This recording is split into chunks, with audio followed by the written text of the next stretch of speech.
Decimos en nuestras mentes: Padre Santo, en el nombre de Jesús, enséñanos tu palabra. Quiero aprender más de tu palabra. Entonces, cuando nosotros oramos así, hermanos, usted y yo empezamos a conocer la verdad. Y al conocer la verdad somos libres, hermano. Usted conoce a Jesús. Y al conocer a Jesús, usted es libre. Eso es lo que nos enseña la palabra del Señor. Porque Jesús es verdad, es camino y es vida. Tengo que conocer a Jesús. Tengo que estar con Jesús. Tengo que vivir con Jesús. Tengo que amar a Jesús para que yo sea libre. No hay otro Dios. No conozco yo, hermanos. No hay otro Dios. Solamente hay un solo Dios único y verdadero, y su nombre es Jesús. La palabra de Dios a veces tiene misterios, es decir, cosas reveladas o no reveladas, cosas ocultas. Entonces, ¿qué es lo que tenemos que hacer? Buscar a quien ha hecho la palabra de Dios, a quien ha escrito. Es decir, tenemos que buscar al Padre en el nombre de Jesús para que el Espíritu Santo nos revele esos misterios. Eso es lo que tenemos que hacer.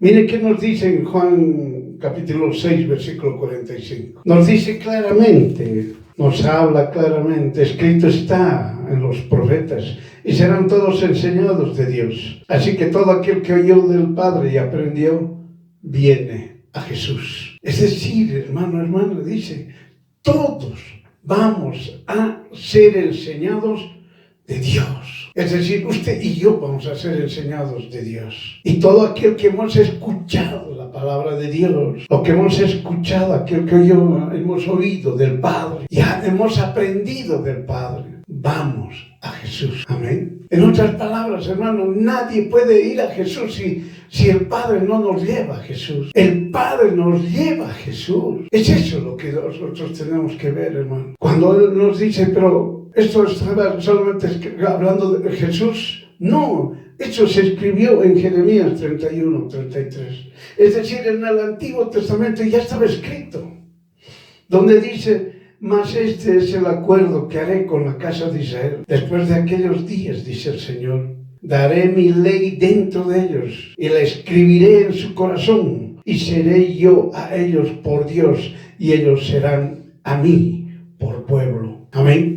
Es decir, hermanos, el Padre nos ha enseñado su propia palabra. Nosotros tenemos que entender y comprender la palabra de Dios espiritualmente, hermano. Y eso nos lo enseñó Jesús. Juan 6:63. El Espíritu es el que da vida. La carne para nada aprovecha. Las palabras que yo les hablo, espíritu son y vida son. Amén. Entonces, hermano, cuando usted quiere entender la palabra de Dios, no puede usted hacer con su raciocinio carnal humano. Necesitamos de alguien. Y ese alguien se llama el Espíritu Santo. Y con el Espíritu Santo, que nos ayuda, nos revela la palabra de Dios, empezamos a comprender claramente las Escrituras, el Evangelio de Jesús. Amén. Lo oculto está para los incrédulos, hermano. Lo oculto está para aquellos que están con duda. En otras palabras,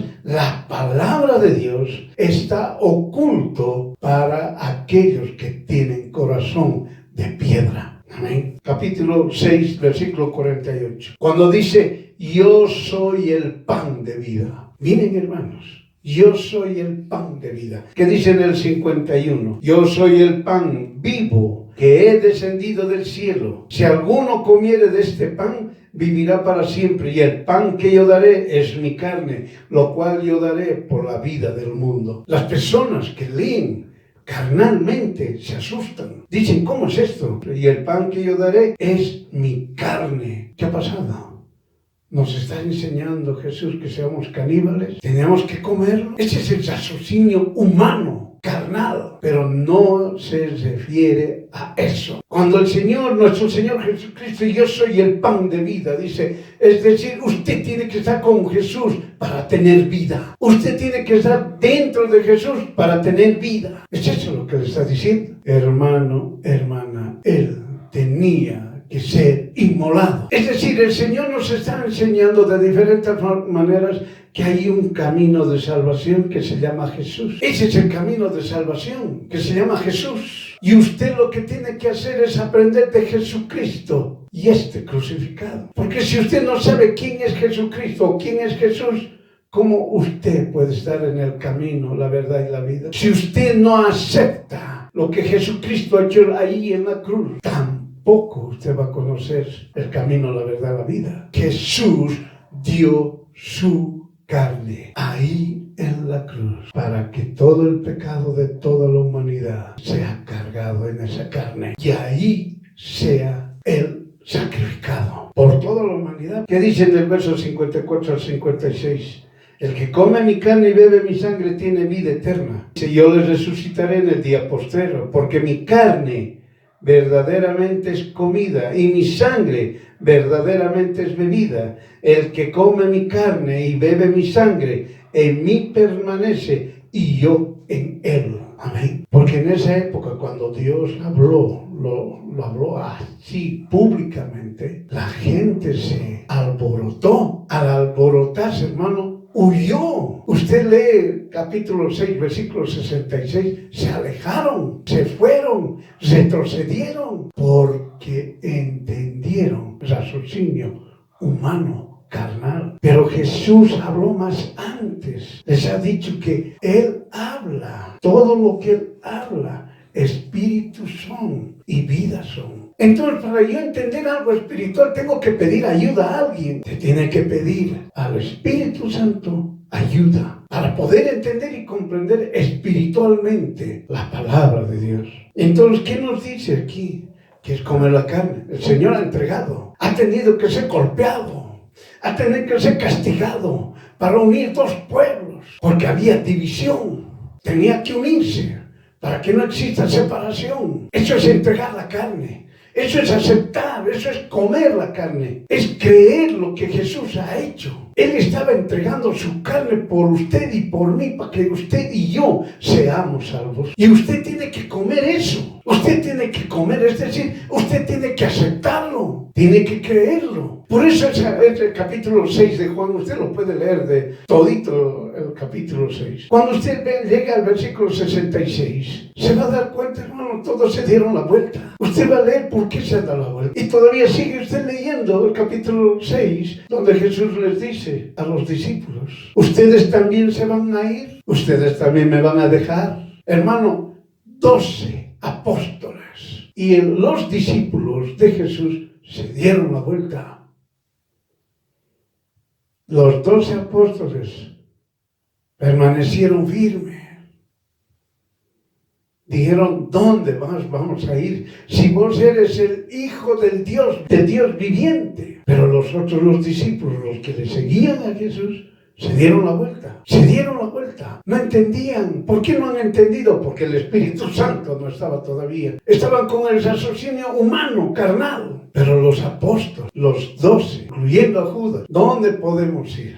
Si tú eres el Hijo del Dios viviente. Miren, así habla, así está escrito. En otras palabras, hermano, era una multitud que le seguía a Jesús. Era tanta la multitud que le seguía a Jesús, de lo que ha hecho tantos milagros, de lo que ha dado, digamos, a 4,000 o 5,000 hombres. Estamos hablando de hombres, multiplicado por 4 son más de 20,000. A 20,000 personas ha hecho un milagro para que todo el mundo coma y todavía sobre. Toda esa gente le siguió a Jesús. Y Jesús tuvo que hablar esto, porque Jesús no acepta personas que solamente son convencidas o tienen una idea de quién es Jesús. Jesús acepta a todos aquellos que son íntegros, que están convertidos de verdad con Jesús. Jesús en la mañana, Jesús en la tarde, Jesús en la noche.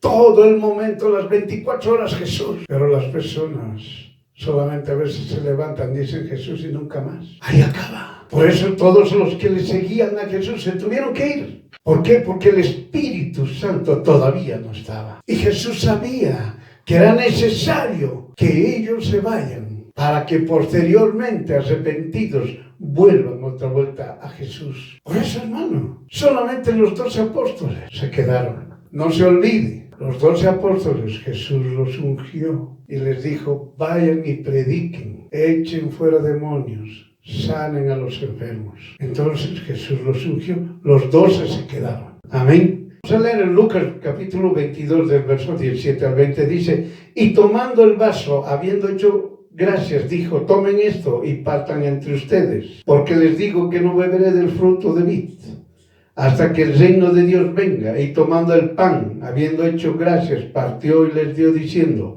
este es mi cuerpo, que por ustedes es dado, hagan esto en memoria de mí.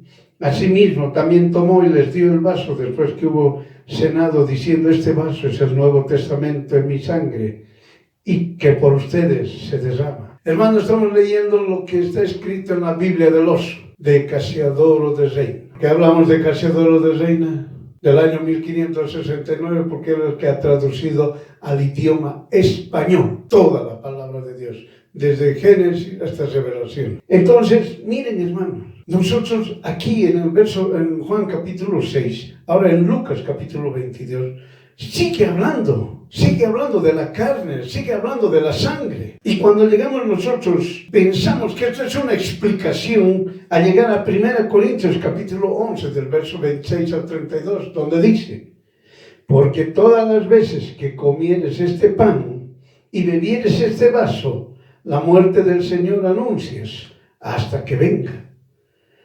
De manera que cualquiera que come este pan o bebe este vaso del Señor indignamente será culpado del cuerpo de la sangre del Señor. Por tanto, pruébese cada uno a sí mismo y coma así del pan y beba de aquel vaso, porque el que come y bebe indignamente, juicio come y bebe para sí, no discerniendo el cuerpo del Señor, por lo cual hay muchos enfermos y debilitados entre ustedes, y muchos duermen, que si nos examinamos a nosotros mismos, cierto no seríamos juzgados, mas siendo juzgados somos castigados del Señor, para que no seamos condenados con el mundo. Miren, hermanos, cuando empieza a hablar en Juan 6, Lucas lo vuelve a hablar y todo el mundo piensa que la explicación está en 1 Corintios capítulo 11 del 26 al 32. Y hasta ahorita, hermanos, hasta el siglo XXI, siguen con estos errores. Cuando el Señor dice que nosotros, su sangre ha sido derramada por nosotros y esa sangre la debemos tomar, dice. Así nos dice el Señor. Significa claramente, hermano, que lo que Jesús ha hecho en la cruz ha sido para unir dos pueblos. La sangre que ha sido derramada significa claramente que es la sangre que nos quita el pecado. Si usted no bebe esa sangre, usted no está aceptando que Dios le ha quitado el pecado. Si usted no come ese pan, esa carne, usted no está aceptando lo que Jesús para unir dos pueblos y formar un solo pueblo. Hermano, el Señor nos estaba diciendo, cree, confía, acepta lo que yo estoy haciendo por ti. Si usted, hermano, no quiere comer la carne de Jesús, no se va a salvar. Si usted acepta, come la carne de Jesús, diciendo, yo creo, yo confío, yo acepto lo que Jesús ha hecho. Ha unido dos pueblos. Si usted está comiendo ese pan, usted va a ser salvo. Amén. Ahora vamos a la segunda parte. Aquel que bebe mi sangre, todo aquel que bebe mi sangre será salvo. Tendrá vida eterna. Aceptar que la sangre de Jesús quita todo pecado. Pasado, presente y futuro. Eso no significa que nosotros vamos a hacer lo que nos dé la gana, no. Significa que estamos nosotros creyendo, aceptando, confiando que esa sangre me quita el pecado. Pero no estaba el Espíritu Santo cuando estaba Jesús enseñando. Pero Él tenía que enseñar para que posteriormente el Espíritu Santo revele a todos los hijos e hijas de Dios que creen y confían en Jesús y aceptan lo que Jesucristo ha hecho allá en la cruz. Por eso, hermano, cuando han pensado que era una explicación en 1 Corintios capítulo 11, se olvidaron de lo que estaba escrito en capítulo 1, que nosotros predicamos a Jesucristo y este crucificado. Y en el capítulo 2, versículo 2, yo tengo que saber únicamente de Jesucristo y este crucificado. Cuando llegamos a Gálatas 2:20 dice, ya no vivo yo. Dice, juntamente, enclavado estoy con Cristo. Y ya no vivo yo. Yo vivo la fe de Jesús, por el cual Él me amó y se entregó a sí mismo. Pero aquí la palabra dice indignamente.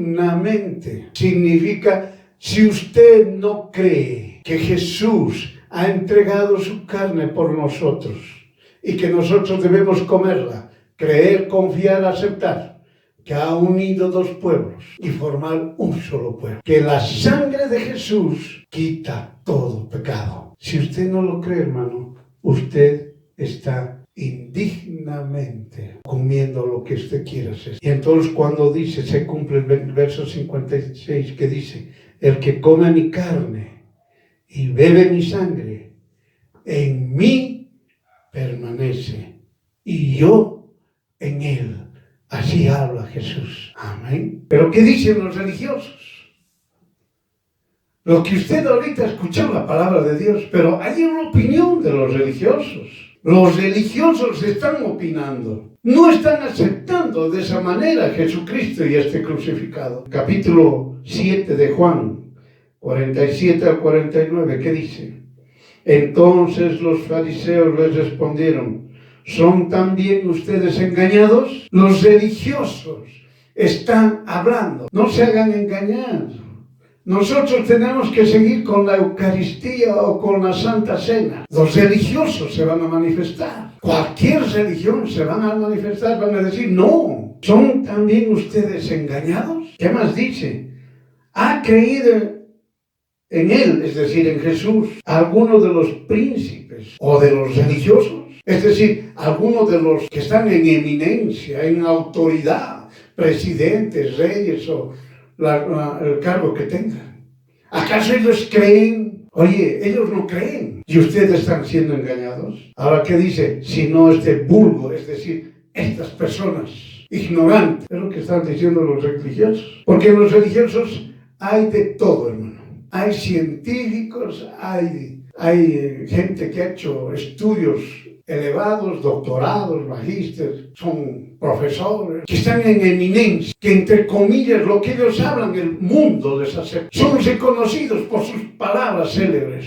Hermanos, nos dicen los religiosos, si no este vulgo, estos ignorantes, ¿qué nos dicen a los cristianos? A los apartados. ¿Qué les dicen a los hijos de Dios? Fanáticos. Y usted tiene que decir, sí, realmente yo soy un fanático de Jesús. Somos fanáticos de Jesús. ¿Qué dicen los religiosos? Que no saben la ley. Imagínense. Los religiosos queriendo enseñarnos de la ley. ¿Qué más agregan? Malditos son. Es decir, hermano, los religiosos nos desprecian a todos aquellos que hablamos de Jesucristo y este crucificado de forma correcta. No de la forma incorrecta que ellos hablan, porque los religiosos se lo agarraron para hacer una idolatría, para engañar a las personas, para hacerles pecar, como dice aquí la palabra de Dios, indignamente. Un procedimiento indigno, porque ellos no creen, hermanos, que la sangre de Jesús quita el pecado. El religioso no cree que la sangre de Jesús quita el pecado. Los religiosos no creen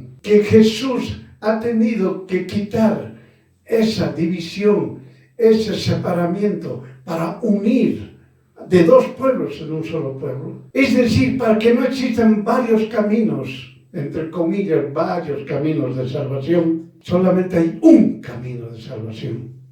Se llama Jesús. El Espíritu es el que da vida. La carne para nada aprovecha. Las palabras que Jesús ha hablado, espíritu son y vida son. Por eso, hermano, ¿qué dice en Juan 8:39? Respondieron y dijeron, nuestro padre es Abraham. ¿Qué tal? Los religiosos dicen eso. Nuestro padre es Abraham. Nosotros creemos en Dios. Así dice. Usted vaya donde el musulmán, yo creo en Dios. Usted vaya donde uno del Asia, yo creo en Dios. Llámese que se llame. Llámese Alá, llámese Buda, llámese lo que se llame. Los 3,5 millones de ídolos, la gente dice es mi Dios. Por eso ellos dicen, los religiosos, nuestro Dios dice. Nosotros le seguimos, entonces por eso Jesús, nuestro Dios Todopoderoso, dice, si ustedes fueran del Padre, del Dios verdadero, las obras de Abraham harían. Hermano, ¿cuál es la obra de Abraham? Fe en Jesús. Cuando nosotros dice en 1 Corintios capítulo 5, versículo 7, que dice, límpiese de la vieja levadura para que sean nueva masa, como son sin levadura, porque Cristo, nuestra Pascua, es sacrificada por nosotros. Amén. Sáquese esa levadura vieja, deséchela lo que le han enseñado antes. Cuando usted antes era religioso, luego llegó a ser cristiano, ha tenido una enseñanza equivocada. Diga, límpiese de esa vieja levadura, para que sea nueva masa, como son sin levadura, porque Cristo, nuestra Pascua, es sacrificada por nosotros. Cristo, nuestra Pascua. Hermano, coma la carne de Jesús, beba la sangre de Jesús, cree, confíe y acepte lo que Jesucristo ha entregado su carne para unir dos pueblos, para que en su carne sea colocado todo el pecado de la humanidad, y beba su sangre, para que usted seguro esté que ha sido quitado todos sus pecados por la sangre de Jesús. Ha sido por la sangre de Jesús que todos sus pecados de usted fueron quitados. Amén. Por eso cuando usted ya piense eso, llegará a Levítico 10:3, que dice, entonces Moisés dijo a Aarón, esto es lo que habló el Señor, y escúchelo bien, hermano, escúchelo bien. En mis congregados, en todos aquellos que creen en mí, que confían en mí, y los que me han aceptado lo que yo hice, eso dice el Señor, me santificaré, y en presencia de todo el pueblo seré glorificado. Solamente en aquellos que creen, que confían y aceptan Jesucristo y crucificado. Dios Todopoderoso se va a santificar, como dice en su palabra, y Dios Todopoderoso será glorificado en ese pueblo. Y usted va a entender y comprender perfectamente el comer el pan, el cuerpo de Jesús, y el beber su sangre, la sangre de Jesús. Usted va a tener vida eterna. Amén.